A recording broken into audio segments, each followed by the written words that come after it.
মানুষের প্রতি মানুষের এই যে হিংসা, এই যে উলঙ্গ বর্বরতা আচরিত হচ্ছে, সভ্যতার নামে শত শত বৎসরের শিক্ষা, সংযম এক মুহূর্তে যাতে করে তৃণের মতো উড়ে যাচ্ছে।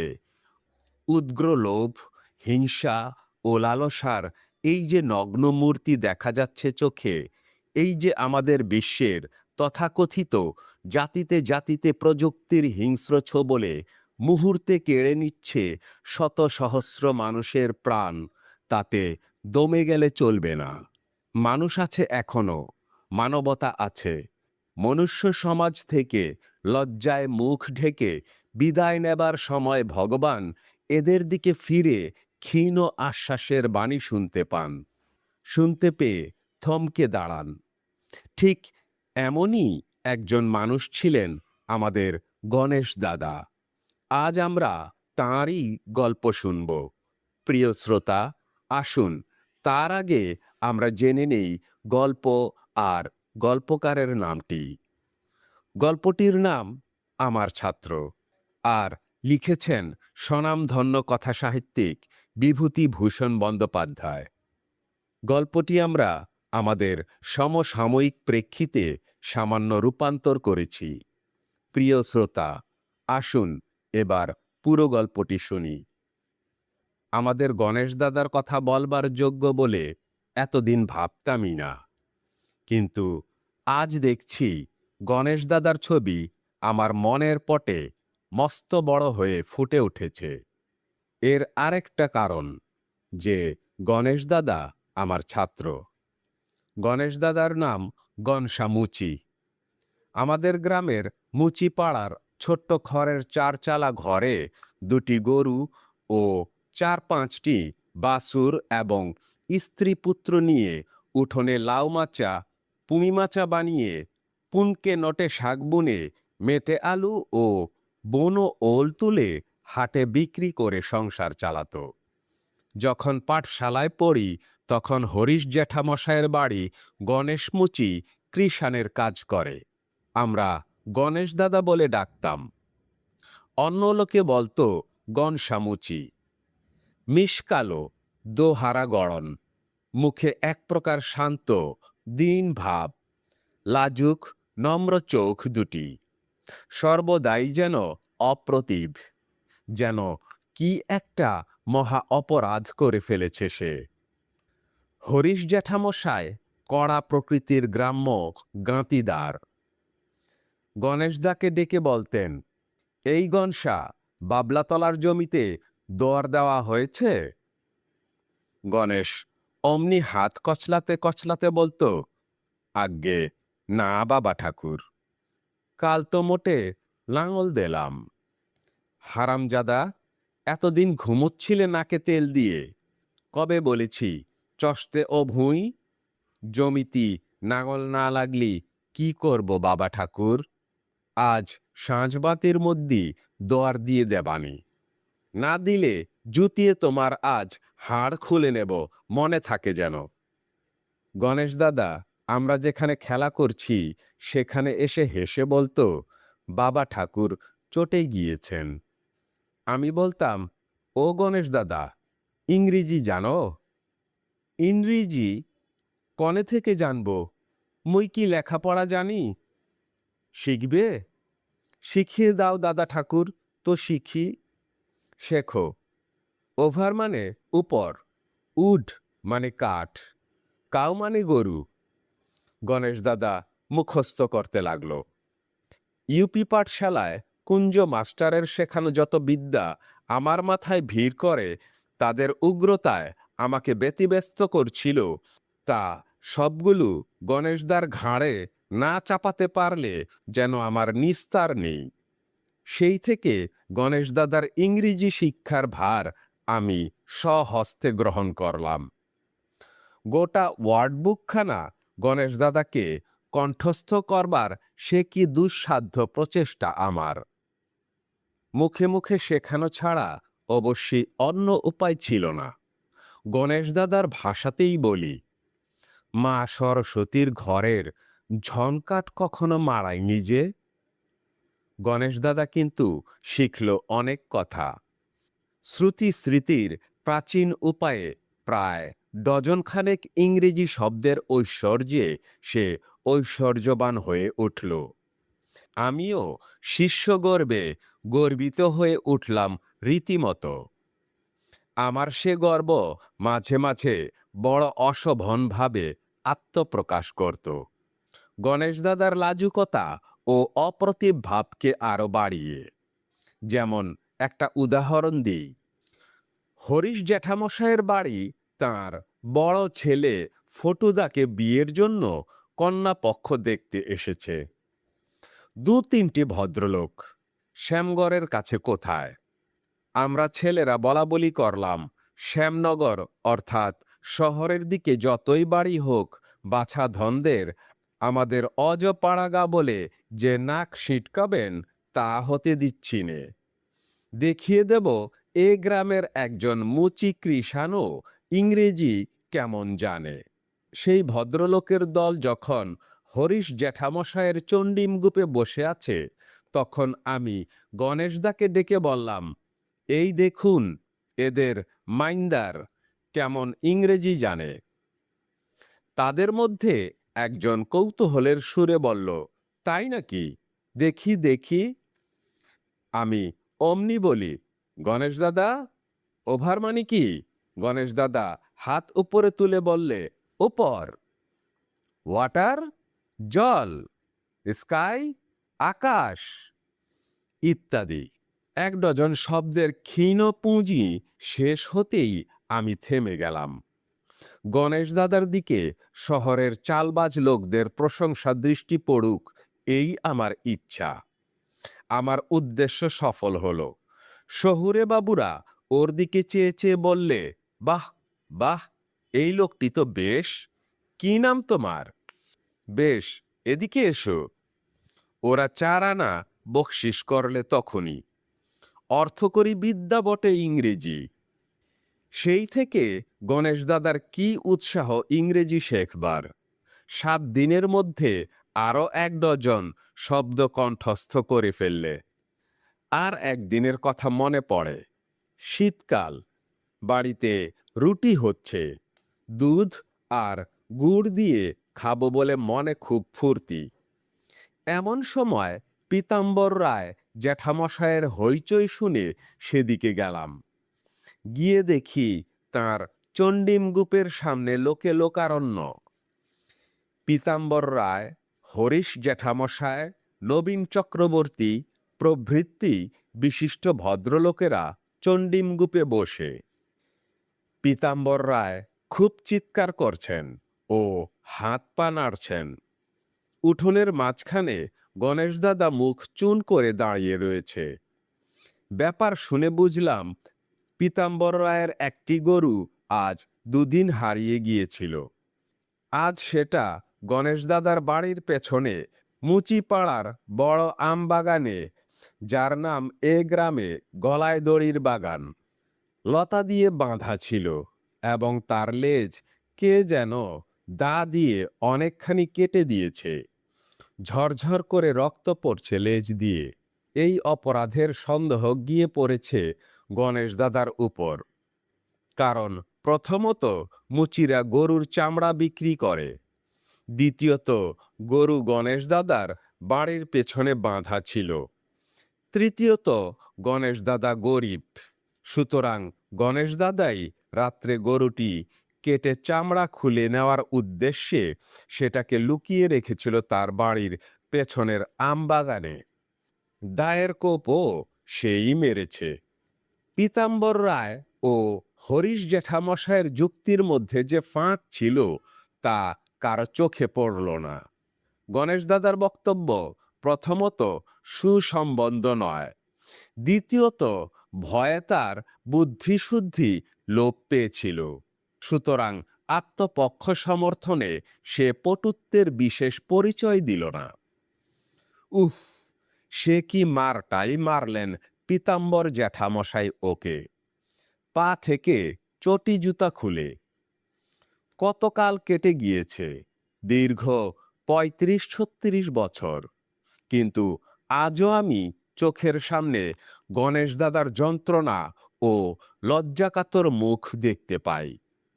মার বটে একখানা, শুধু শোনা যায় পীতাম্বর রায়ের তর্জন গর্জন এবং চটাং চটাং চটি জুতোর শব্দ গণেশ দাদার পিঠে। পিঠ ফেটে রক্ত পড়তে লাগলো দর দর করে। তখনও পীতাম্বর জ্যাঠার থামবার চেহারা ছিল না। নীলু বাড়ুজ্যের ছেলে মণিদাদা জোয়ান ছোকরা দৌড়ে গিয়ে পীতাম্বর রায়ের হাত ধরে টেনে এনে নিরস্ত করলে। আহা, গণেশ দাদা বসে হাপুস নয়নে কাঁদতে লাগলো। আমি জানতাম গণেশ দাদা নির্দোষী। আমার চোখ দিয়ে জল পড়তে লাগলো গণেশ দাদার কান্না দেখে। ইচ্ছে হলো পীতাম্বর জ্যাঠার কান ধরে কেউ এখনই ঘুরপাক দেয় তো আমার মনের রাগ মেটে। এসব বাল্যকালের কথা। সারা বাল্যকাল ধরে দেখেছি গণেশ দাদা লোকের ফরমায়েশ খাটতে খাটতে দিনান্তে এক থাল রাঙা আঁশ চালের ভাত কায় ক্লেশে জোগাড় করেছে, তাতেই তার খুশি। গণেশ দাদা, আজ কি খেলে? আমি হয়তো প্রশ্ন করি। তখন গণেশ দাদা আস্তে আস্তে বলবে, যেন কল্পনায় খাদ্যগুলো সে আবার পরম তৃপ্তির সঙ্গে আস্বাদন করছে। খেলাম, তা খেলাম মন্দ নয়। তোমার বড় বৌদিদি রেঁধেল অনেকগুলি। খেলাম ধরো ভাত, শুল্কর, ডাঁটা দিয়ে, কুমড়ো দিয়ে, পেঁয়াজ দিয়ে, ঝিঙের ঝাল, বাগুন দিয়ে, পেঁয়াজ দিয়ে, কাঁচা লঙ্কা আর তেঁতুল। তা বেশ খেলাম, কি বলো? বেশ খেয়েছ, আবার কি খাবে? কোনোদিন জিজ্ঞাসিত না হয়েও একগাল হেসে বলতো, দাদা ঠাকুর, আজ খুব খেলাম। কি গো গণেশ দাদা? কি বলো দিনি? গণেশ দাদা সকৌতুকে আমার দিকে তাকায়। তা কি জানি, তুমি বলো। আজ তোমার বৌদিদি বড্ড করলে। উস্তের শাক আর দয়াকলা দিয়ে একটা তরকারি আর পান্তা ভাত। খাবারটা লোভনীয় মনে না হলেও মৌখিক তারিফ না করে উপায় নেই গণেশ দাদার কাছে। খাওয়ার তো এই দশা, পরনে ময়লা ছেঁড়া কাপড় কিংবা গামছা ছাড়া তো গণেশ দাদার ছবি মনেই করতে পারিনে। অথচ ব্রাহ্মণ পাড়ায় অর্ধেক কাজে গণেশকে না হলে চলেই না, বেশিরভাগই ব্যাগার। ওরে গনসা, আজ উঠোনের কাঠগুলো ঘরে তুলে দিয়ে আসিস তো। গনসা, গাছের নারকলগুলো পেড়ে দিতে হবে ও বেলা।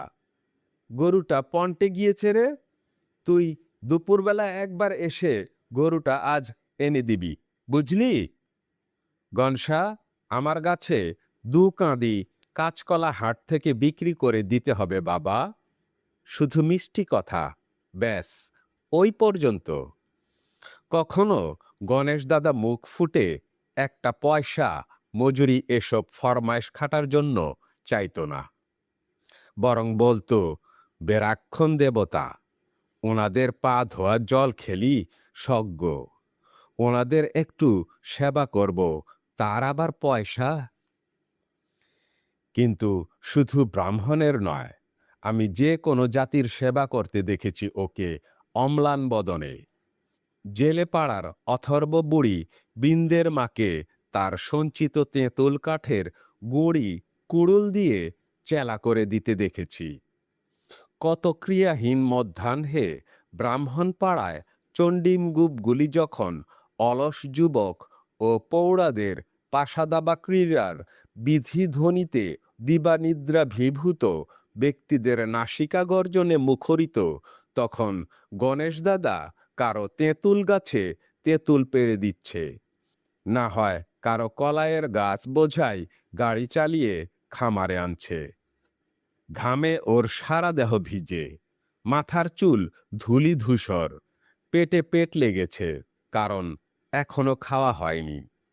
কখনো দেখিনি গণেশ দাদা কারো সঙ্গে ঝগড়া করছে কিংবা চড়া সুরে কথা বলছে। আমার বাল্যকাল কেটে গেল। কলেজে পড়ে দুটো পাশ করে গ্রামে ফিরে যেতে পথেই গণেশ দাদার সঙ্গে দেখা বেলতলার মাঠে। গণেশ দাদা গরু চড়াচ্ছে মাঠের মধ্যে একটা গাছতলায় দাঁড়িয়ে। পাশ দিয়েই আমার পথ। গণেশ দাদাকে ডেকে বললাম, ও গণেশ দাদা, চিনতে পারো? তা চিনতে পারবো না?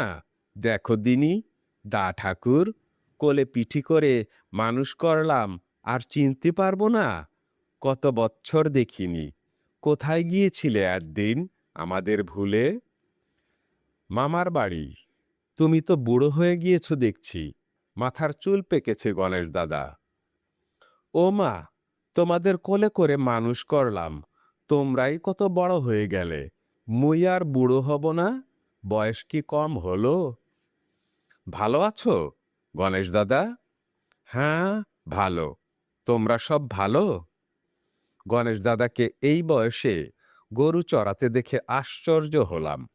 কারণ পল্লীগ্রামে গরু চড়ানো হলো বিষয়কর্মের প্রথম সোপান। সাধারণত বালকেরা এ কাজ করে থাকে। তারপর ক্রমোন্নতি ধাপে ধাপে উঠতে শুরু করে। মোটামুটি সেটা এই রকম: ১. গরু চড়ানো ১৭ বছর পর্যন্ত। ২. জনখাটা ১৬-১৭ থেকে ৩০ বছর বয়স পর্যন্ত। ৩. অপরের কৃষাণগিরি করা ২৫-৩০ থেকে ৪০ পর্যন্ত। ৪. নিজের জমিতে চাষাবাদ করা। অবশ্য এ সৌভাগ্য সকলের ঘটে না। ৫. বাড়িতে ধানের গোলা বাঁধা, যেমন অনেকেই ব্যবসা করে কিন্তু ধনী হতে পারে না, তেমনি চাষ অনেকেই করে কিন্তু গোলা বাঁধতে পারে না। এ সৌভাগ্য ক্বচিৎ ঘটে চাষির ভাগ্যে। ৬. কিন্তু এ লিখছি কেন? এ ভাগ্য সকলের হয় না। ব্যবসাদার মাত্রেই কি টাটা বিড়লা হয়? তবুও এটার উল্লেখ করতেই হবে। প্রত্যেক চাষির স্বপ্ন, প্রত্যেক রাখালের অলস মধ্যাহ্নের স্বপ্ন, প্রত্যেক দিন মজুরের বর্ষা দিনে এক হাঁটু জল কাদায় ধান বপন করতে করতে ক্লান্তি অপনোদনের স্বপ্ন। এটি উল্লেখ না করলে চলবে না। সেটি হল নিজে মহাজন হয়ে নিজের গোলা থেকে অপরকে ধান কর্জ দেওয়া। এই উচ্চতম ষষ্ঠ স্তর প্রাপ্তি বহু পুণ্যের ফলে ঘটে। যাক, কিন্তু গণেশ দাদা এই বয়সে বিষয়কর্মের প্রথম সোপানটিতে কেন, এ প্রশ্ন আমার মনে না উঠে পারল না। পাড়াগাঁয়ে এ বয়সেও যারা গরু চড়ায়, বুঝতে হবে তারা ভাগ্যলক্ষ্মীর দ্বারা নিতান্তই অবহেলিত, তারা নিতান্তই অভাজন। এ প্রশ্ন গণেশ দাদাকে করলাম না, যদি ও মনে কষ্ট পায়। আমার কিন্তু মনে বড় কষ্ট হলো পক্ক কেশ গণেশদাকে পাঁচন হাতে তালপাতার ছাতি মাথায় গরু চড়াতে দেখে। গণেশ দাদা বললে, বসো বসো দাদা ঠাকুর, তামুক খাবা? ও শিখিনি, এতটুকু দেখেছি তোমারে, কত বড্ডা হয়ে গিয়েছ। হাঁ দে, জিজ্ঞেস করে দিনি সেই ইংরিজি মনে আছে কিনা দেখি। ও, অনেক দিনের কথা। উচ্চ প্রাইমারি পাঠশালায় সেই দিনগুলি কতকাল আগে অতীতে মিলিয়ে গিয়েছে। আজ ১৫ বছর আগের ব্যাপার। সেই গণেশ দাদাকে ইংরেজি শেখানো। কি কি শিখিয়েছিলাম তাই কি ছাই আমার মনে আছে? গণেশ দাদা কিন্তু হাসি হাসি মুখে জিজ্ঞাসু নেত্রে চেয়ে আছে আমার দিকে। বললাম, তুমি বলতে আরম্ভ করো। ওভার মানে ওপর। বেশ বেশ, তারপর? তুমি জিগাও দাদা, আমি বলি। জল, ওয়াটার। আকাশ, স্কাই।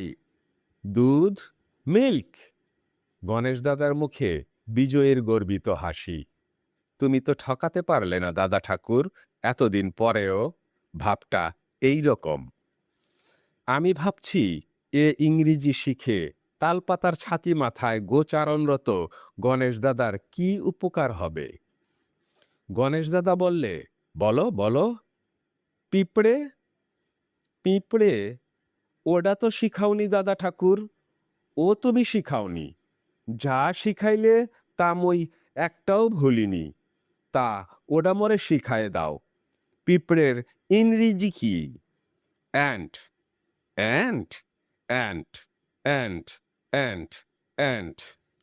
জিউলি গাছটার তলায় বিশ্ববিদ্যালয়ের সদ্য গ্রাজুয়েট আমি আমার পক্ক ক্যাশ গোচারণরত ছাত্রকে ইংরেজি ভাষার পাঠ দিতে দিতে বড্ড দেরি করে ফেলি। বেলা যায় দেখে গণেশই বললে, তুমি এসো দাদা ঠাকুর, মই গরু কডারে জল দিয়ে আনি পোড়ার খালে। আজ অনেক কথা শেখলনি। এসব মুরুক্ষুর দেশ, লেখাপড়ার কথা কেউ বলে না। মোর মতো ইংরেজি কজনে জানে? ওই তো সব রাখাল ছোড়ারা গরু চড়াচ্ছে। কই, ডেকে শোধাও না জলের ইংরেজি, ধানের ইংরেজি। সব মুরুক্ষু দাদা ঠাকুর, সব মুরুক্ষু। পোড়ার খালে মাছ পড়ছে আজকাল গণেশদা। ওই হচ্ছে দু চারটে বান, ফলই, তেচকো। চলো না একদিন ধরতে যাই। যাব দু একদিন পরে। যে কটা দিন গায়ে থাকবা মোরে শেখাবা কিন্তু। নিশ্চয়ই। আবার তোমাকে 4 ডজন ইংরেজি কথা না শিখিয়ে আর। তোমাদের বাপ মায়ের আশীর্বাদে যা মুই শিখেছি তাতেই মোর সামনে কেউ দাঁড়াতে পারে? ওই তো হিবু ঘর্মির ছেলে ওসমান গরু চড়াচ্ছে, ডেকে শুধাও না। গণেশ দাদা দূরে গোচারণরত একটি 13-14 বছরের বালকের দিকে আঙুল দিয়ে দেখিয়ে দিলে। গ্রামে এসে গণেশ দাদার কথা জিজ্ঞেস করলাম, ওর অবস্থা এত খারাপ হলো কেন? কারণ শুনলাম ওর 2 ছেলে মারা গিয়েছে। বুড়ো হয়েছে বলে লোকের বাড়িতে কৃষাণের কাজে কেউ রাখতে চায় না। জমিদারদের দেনার দায়ে সামান্য একটু ভিটে সংলগ্ন জমি ছিল, তাও বিক্রি হয়ে গিয়েছে। নিজের নাঙল নেই বলে ভাগে চাষ করবার উপায় নেই। যার নাঙল নেই তাকে বর্গা দেবে কে জমি? সুতরাং এ বয়সে বাধ্য হয়েই ওকে গরু চড়াতে হচ্ছে। গণেশ দাদার বাড়ি গেলাম একদিন। ও বসে বসে কঞ্চি চাঁদছে, ঝুড়ি বুনবে। ঝুড়ি তৈরি করে হাটে বেচলে পয়সা হয়, কিন্তু ও ঝুড়ি বুনছে পরের ব্যাগার। এ আমি জানি। এর একটা মস্ত কারণ, ওকে পরের বাঁশঝাড় থেকে কঞ্চি কেটে আনতে হয়। অপরে তার দাম স্বরূপ নেয় একটা ঝুড়ি, না তো একটা গাছ ঘেরা কঞ্চির ঠোঙা। গণেশ দাদার ঘরে কঞ্চির ঝাঁপের বেড়া, চালে খড় নেই। একটা চাল কুমড়ো লতা উঠিয়ে দিয়েছে চালে। চাল কুমড়োর ফুল আর ফল যথেষ্ট হয়েছে। লতাগুলো চাল ছড়িয়ে এদিক ওদিক ঝুলে পড়ে বাতাসে দুলছে। একটা ধাড়ি ছাগল ঘরের ছেচতলায় পরম তৃপ্তিতে কাঁঠাল পাতা চর্বণ করছে। ওর বউ গৃহকর্ম করছে, বেশ লাগলো আমার। ঘরে পেতল কাঁসার সংস্পর্শ নেই। মাটির কলসি, মাটির হাঁড়ি, সরা, মাটির ডাবর, মাটির ভাঁড়ে জল রাখা আছে। ভাত খায় কলা পাতায়, নয়তো চামটার বিলের পদ্ম পাতায়। আমাকে বলল, চাল কুমড়ো একটা নিয়ে যাও দাদা ঠাকুর। ও আমি কি করব? নিয়ে যাও, বেশ শুক্তুনি করো তোমরা। মোরা শুক্তুনি রাঁধতে জানি নে। বামুন বাড়িতে কত শুক্তুনি খেয়েছি আগে, পস্কার লাগে। কেন, বৌদিদি শুক্তুনি করতে জানে না? অত তেল মশলা কনে পাবো মোরা? দাদা ঠাকুরের যেমন কথা, ওসব তরকারি কি মোরা খেতে জানি না পারি? ওদের ঘরের দাওয়ায় একজন খুনখুনে বুড়ি ছেঁড়া কাঁথা গায়ে শুয়ে আছে অনেকক্ষণ থেকে লক্ষ্য করছিলাম। গণেশদাকে জিজ্ঞেস করাতে ও বললে, আরে ও সেই রতনের মা, ওরে চেনো না? রতন ঘর ছেড়ে পালিয়েছে এক বাগদিমাগিকে নিয়ে। ওর মা যায় কনে, কেউ দেখে না। দুদিন না খেয়ে ঘরের মধ্যে পড়েছিল, তাই ওরে এনে রেখে দিলাম মোর এখানে। চকির উপর না খেয়ে মরবে পাড়া পীর্তিবাসী, তা কি দেখা যায়? তাই ওরে এনে রেখে দিলাম। যদি মোদের জোটে, তোমারও একবেলা জোটবে।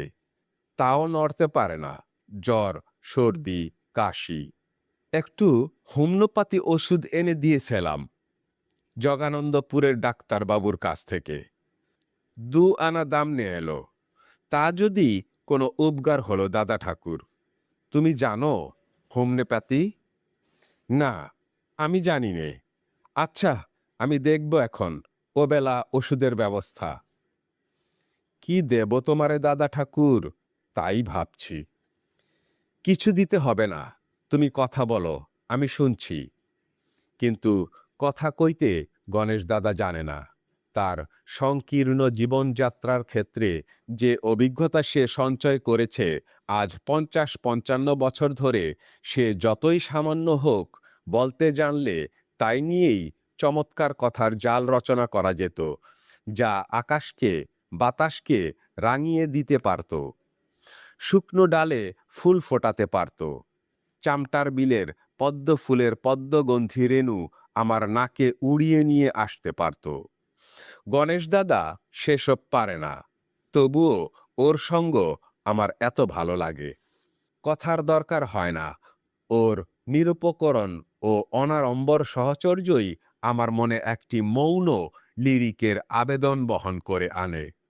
সেবার চলে আসার পর 5-6 বছর হবে গণেশদার সঙ্গে আবার দেখা। গণেশদার মাথার চুল পেকে একেবারে সনের নুড়ি হয়ে গিয়েছে, পিঠের দিকটা বেঁকে একটু কুঁজো হয়ে গিয়েছে সামান্য। শরৎকাল, পুজোর ছুটি। সেবার নদীতে একটু বন্যার আভাস দেখা গিয়েছে। কাশফুল ফুটে আলো করেছে নদীর 2 পাড়। নদীর ধারের মাঠে গণেশদা গরু চড়াচ্ছে। খুঁজতে খুঁজতে বার করলাম।